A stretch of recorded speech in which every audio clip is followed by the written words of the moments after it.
ating Christmas party. Ano po, sabi nga po nung ibang member ay first time magkakaroon ng Christmas party ang Kapalad. Yes. So, sa una po natin ko dito talaga sa center na ito ay namang problema ako kasi pagdadating ako, isa lang member si Tita Jenny, iba nag-uuwian. Ako, then siguro po, tumagal yung ilang buwan na tina-attend na, hanggang sa dumami na po, kaya nag-uwi yung Christmas party. Ano po? So, hindi ko mabubuo ang Christmas party kung wala po yung presensya ng lahat at wala po yung participation po ng bawat isa. Ano po? So, ang ano ko lang po ay patuloy po tayong magkaisa para po yung sa magandang samahan po natin. Ano po?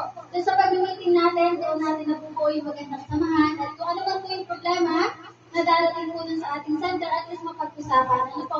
So, naging maganda naman po yung ating maagang meeting. Ano po? Pagamat may ilan pa rin na nahuli, pero hindi naman ganun kapasaway. Ano po? At least ay 100% pa rin po yung repayment rate. Ang pamataasin lang po natin ay yung attendance. Ano po?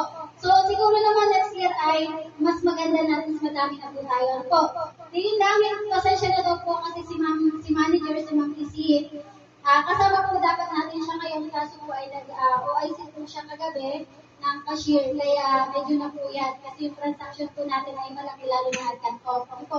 Eh, humihingi naman po siya ng pasensya at sabi po niya ay kung hindi lang daw po nagkaroon ng konting problema ay makakating po siya kahit Saturday. Ano po?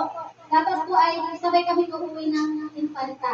Eh di, sabi ko nga po, pagpapalaban ko muna para maka-attend. So first time po natin magkakaroon ng party. Ano po? So gawin po natin makabuluhan itong araw na ito.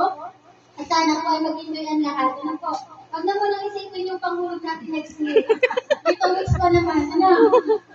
Huwag lang ipapapas ko lahat at baka pagdating ng mga January, hindi walang agad hulog. Ano? Unaroon pa ni Ma'am, walang hulog. May patay.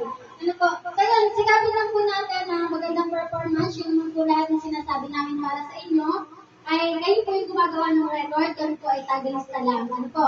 So, pagbutihin po and then umattend ng meeting kung may pagkakataon. Hindi naman po namin sinasabi na umattend talagang required. Ang sa amin lang po kung may pagkakataon para yung at least may activity natin doon sa center ay naisasagawa po natin at may natututunan ng bawat isa. So yan po, nagpapasalamat po ako sa inyo lahat at kahit pa paano po ay marami pong naka-attend. Ano po, so mag-enjoy lang at huwag na siguro wala namang inuman dito kasi wala naman na ito. So, magsaya na lang po sa mga pag-games, parables. Maraming salamat din po kay Ate Jenny. Talagang effort na effort kayo talaga dito sa ating Christmas party. Ano po?